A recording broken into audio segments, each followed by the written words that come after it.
Assalamualaikum warahmatullahi wabarakatuh. Alhamdulillahirabbil alamin wal aqibatu lil muttaqin wala udwana illa 'alal zalimin. Asyhadu alla ilaha illallah wahdahu la syarikalah al malikul haqqul mubin wa asyhadu anna muhammadan abduhu wa rasuluh arsalahu rahmatan lil alamin. Allahumma sholli ala Muhammadin wa ala alihi wa ashabihi ajma'in. Amma ba'd. Pemirsa sekalian yang berbahagia, kita bersyukur kepada Allah hingga saat ini masih diberikan anugerah berupa hidup yang sehat, penuh nikmat. Mudah-mudahan kita senantiasa bisa menjaga sehingga hidup kita betul-betul berbahagia. Pemirsa yang berbahagia, dalam kehidupan berumah tangga itu sering terjadi dinamika ya. Kadang-kadang akur, kadang-kadang tidak akur di dalam rumah tangga itu. Memang tidak gampang mempersatukan dua aku. Jadi di antara suami dan istri itu masing-masing memang punya ciri khas sendiri-sendiri yang itu tidak mudah untuk dikompromikan. Memang tujuan berumah tangga bukan untuk menyamakan, tetapi bagaimana mengakurkan antara kedua aku itu. Jadi kadang-kadang dalam kehidupan itu sering ada perubahan kondisi ya, yang sering menjadi problem itu perubahan kondisi ekonomi ya. Kadang di atas, kadang di bawah, kadang ekonominya lancar, kadang agak seret gitu, bahkan kadang macet. Jadi misalnya tadi jadi karyawan, kemudian karena keadaan di PHK, nah itu bisa menimbulkan masalah. Nah, oleh karena itu, nah perlu menyadarkan kembali tentang landasan dalam pembentukan rumah tangga. Kalau dalam khasanah Jawa, itu setidaknya ada 5 yang menjadi landasan utama pembentukan rumah tangga itu. Kalau pakai bahasa Jawa, yang pertama itu antara suami istri podo menungsani. Yang kedua, podo uripe. Yang ketiga, lanang karo wadon. Yang keempat, wing wong. Yang kelima, podo geleme. Lagi kalimat-kalimat ini sederhana, tetapi saya akan mengungkapkan maknanya. Yang pertama, suami istri itu harus podo menungsane, sesama manusia, sehingga hadir berumah tangga itu betul-betul sebagai manusia, bukan sebagai robot, bukan sebagai mesin, atau bahkan sekelas hewan. Itu tidak boleh terjadi. Itu landasan pertama berumah tangga. Jadi menyadari bahwa masing-masing keduanya adalah manusia. Apa ada yang fisiknya manusia, tetapi hakikatnya dia lebih rendah dari manusia. Sangat mungkin. Dan ini diinformasikan oleh Allah. Orang model demikian ini seperti dalam surat Al-A'raf ayat 179. A'udzubillahi minasyaitonirrajim. Walaqad dzara'na li jahannama katsiran minal jinni wal ins lahum qulubul la yafqahuna biha walahum a'yunul la yubsiruna biha walahum adhanul la yasma'una biha ulaika kal an'am bal hum adall ulaika humul ghafilun. Yang artinya bahwa sungguh Allah akan memenuhi neraka jahanam itu dengan kebanyakan manusia dan jin. Nah, mengapa manusia dan jin itu dijadikan sebagai pengisi untuk memenuhi neraka jahanam? Ada 3 faktor utama. Pertama, karena diberi hati tetapi tidak digunakan untuk memahami. Diberi mata tidak digunakan untuk melihat. Diberi telinga tidak digunakan untuk mendengar. Mereka itu seperti binatang, bahkan lebih rendah dari binatang itu. Nah, inilah orang-orang yang ketika hidup di dunia ini secara fisik memang berbentuk manusia. Orang tidak bisa membedakan dengan yang lainnya, manusia. Tetapi hakikatnya, perilakunya, sikapnya itu hanya setingkat binatang, bahkan lebih rendah daripada binatang. Jadi punya hati tidak digunakan untuk memahami, punya telinga tidak digunakan untuk mendengar ayat-ayat Allah, punya mata tidak digunakan untuk membaca ayat-ayat Allah, sehingga perilaku dan sikap hidupnya seperti mesin, seperti binatang, dan bahkan bisa lebih rendah daripada itu.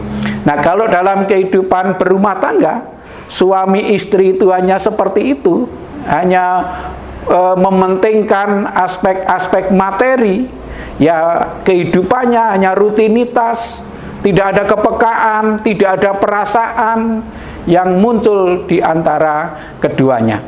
Nah, sehingga tanpa menyadari bahwa keduanya adalah sesama manusia, maka kondisi tertentu itu bisa menimbulkan gejolak. Dan kalau sudah ada gejolak, itu rawan terjadi pertengkaran yang berujung pada perceraian. Maka kalau manusia itu tentu punya perasaan, punya akal, punya hati nurani, itu yang akan menentukan sikap dan perilaku hidupnya.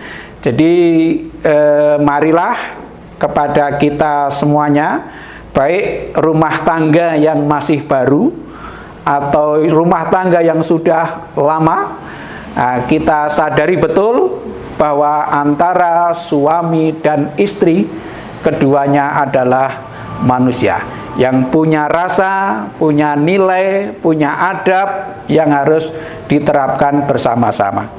Nah, kemudian yang kedua, suami istri itu podo uripe. Ya memang hidup, tapi hidup dalam arti yang sesungguhnya. Orang yang hidup itu adalah orang yang punya daya hidup, punya sikap dan siap untuk berjuang. Jadi punya daya juang yang kuat, itu orang yang hidup. Kalau tidak punya daya juang, hanya nglokro saja, menyerah pada keadaan, nah itu nanti akan pincang. Jadi kedua-duanya, baik suami istri, harus punya daya juang yang kuat untuk maju, untuk mempertahankan kehidupannya, sehingga bisa berkembang menjadi lebih baik di dalam menjalani hidup itu.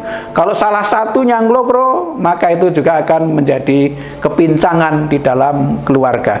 Jadi yang dimaksud podo-podo urip kui atau podo uripe itu ya punya daya juang itu, punya daya juang untuk menghadapi masalah, untuk menyelesaikan masalah. Nah, sehingga hidupnya itu akan berubah menjadi lebih baik. Kemudian yang ketiga, lanang karo wadon. Jadi suami itu laki-laki, istri itu perempuan. Artinya apa? Peran kelelakiannya dan peran keperempuannya itu nyata dan jangan dibalik gitu. Jadi dalam rumah tangga itu suami tugasnya ngegas, istri ngerem dan seterusnya. Suami itu punya jiwa yang aktif, sementara istri itu lemah lembut. Itu masing-masing berbagi peran. Bahkan kalau dalam Al-Quran itu sudah ditegaskan, ar-rijalu qawwamuna 'alan nisa. Laki-laki atau suami itu adalah pemimpin bagi perempuan.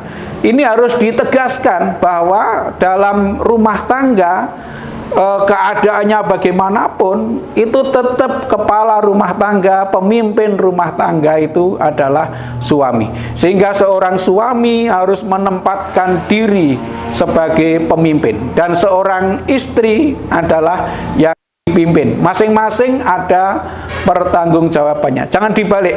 Jangan mentang-mentang, misalnya ya, sekarang ini kan sudah lazim, istri pendapatannya lebih banyak terus tidak mau menempatkan suaminya sebagai pemimpin. Itu tidak betul.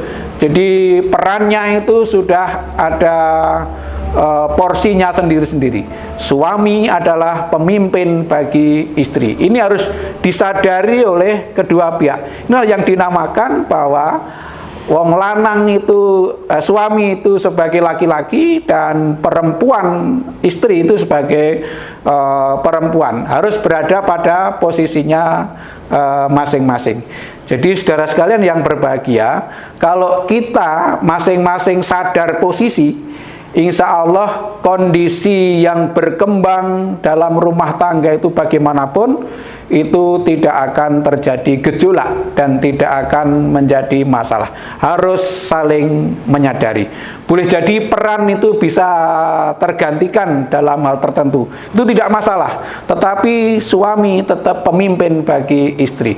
Katakanlah seperti Rasulullah SAW.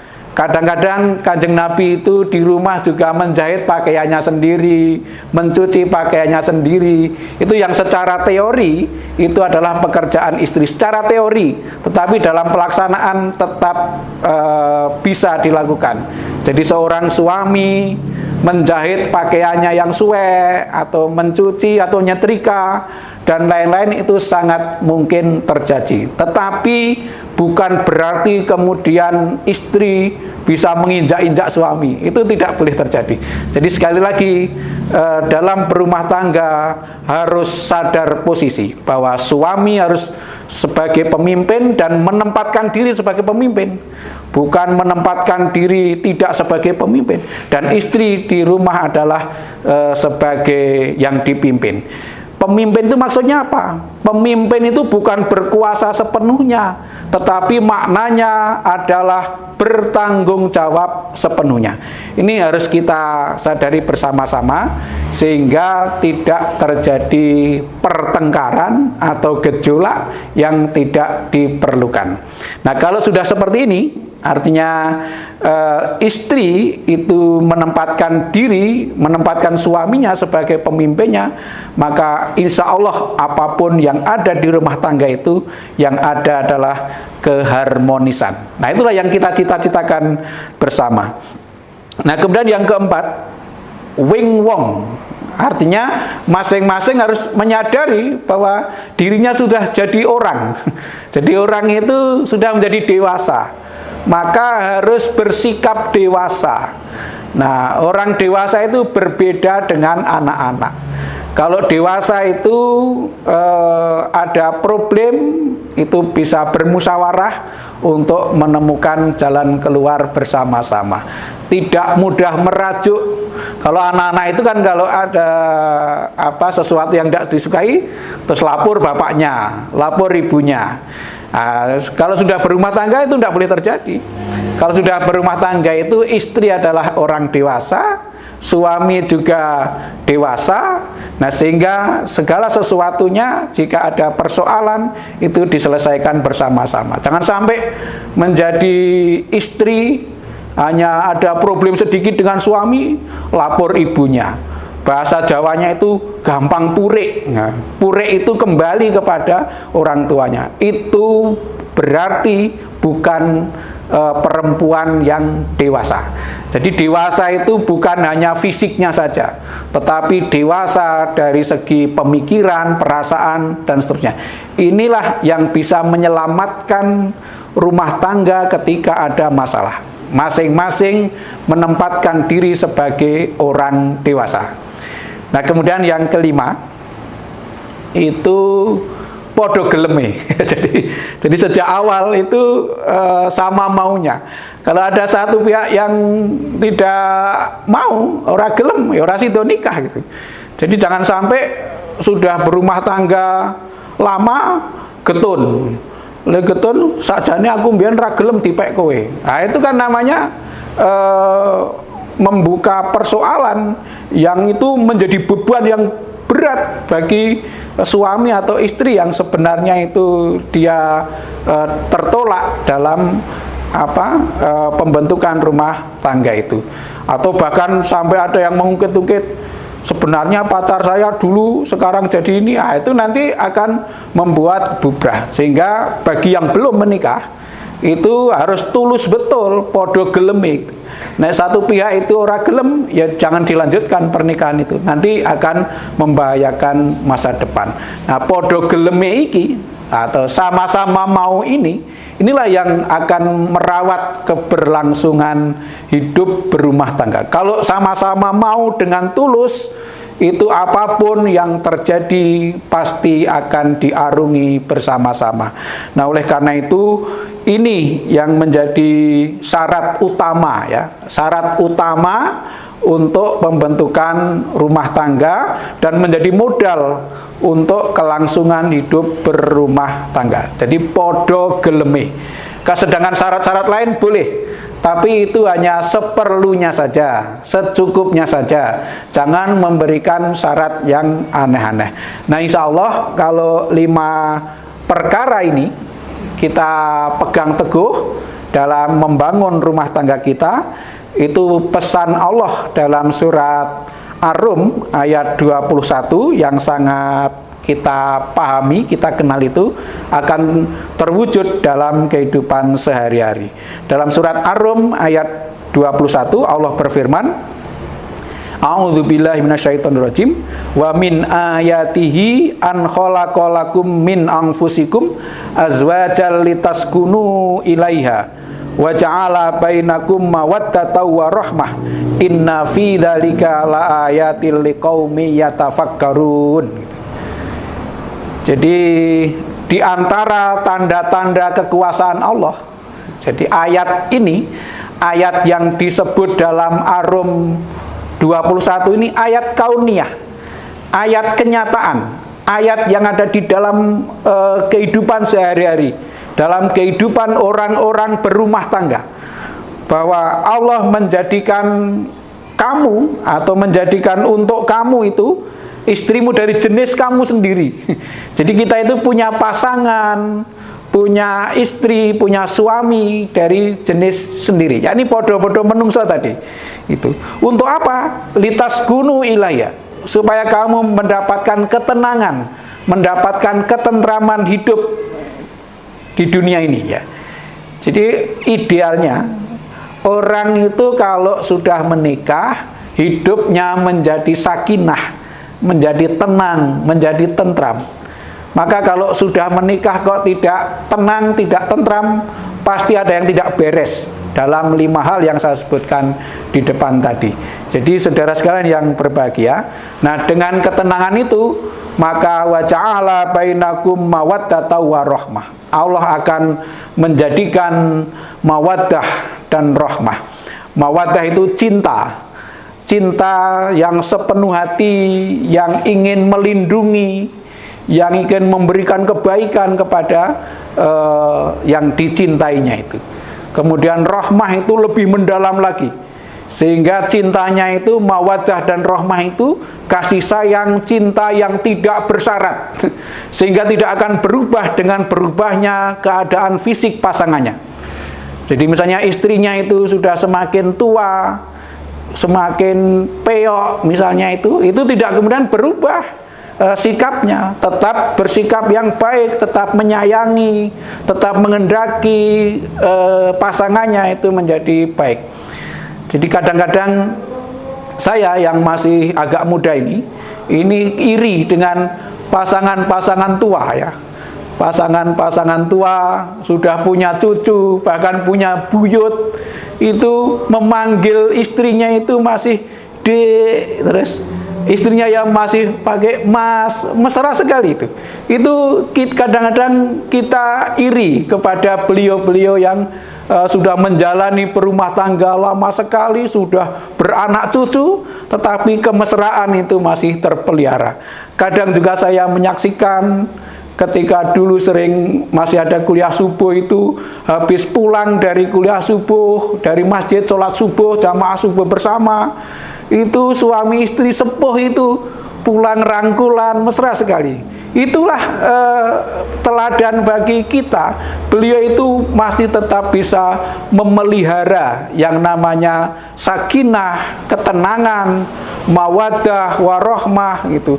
Cinta yang tulus, cinta yang tanpa sebab gitu. Jadi pokoknya cinta gitu. Jadi cinta yang tanpa alasan. Kalau masih yang-yangan itu kan cinta ya karena masih melihat pasangannya itu bagus, tubuhnya santun dan lain-lain. Itu kalau orang-orang tua yang sepuh-sepuh itu masih mesra, itu artinya betul-betul memelihara, menjaga mawaddah dan rahmah itu.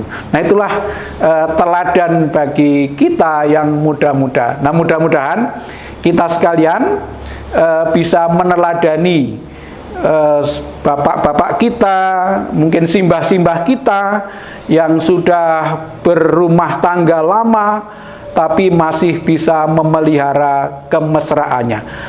Tentu kalau sampai sepuh masih bisa memelihara kemesraan, kebahagiaan berumah tangga itu ukurannya bukan ukuran fisik, bukan ukuran materi. Itu yang dijadikan ukuran memelihara itu. Sebab kalau ukurannya adalah fisik dan materi, itu sangat ada batasnya. Jadi jamaah sekalian yang berbahagia, marilah kita jaga rumah tangga kita masing-masing dengan senantiasa memelihara mawaddah dan rahmah. Cinta dan kasih sayang yang tulus, mendalam, dan tanpa syarat. Nah, itulah yang akan bisa menjaga kebahagiaan hidup berumah tangga. Itu saja yang saya sampaikan, mudah-mudahan bermanfaat untuk menjaga kebahagiaan rumah tangga kita masing-masing, rumah tangga umat Islam. Jadi rumah tangga umat Islam, orang beriman, itu harus terpelihara kesakinahan dan kebahagiaannya. Mudah-mudahan bermanfaat. Billahi taufik wal hidayah. Asru minallah wa fathun qarib. Assalamualaikum warahmatullahi wabarakatuh.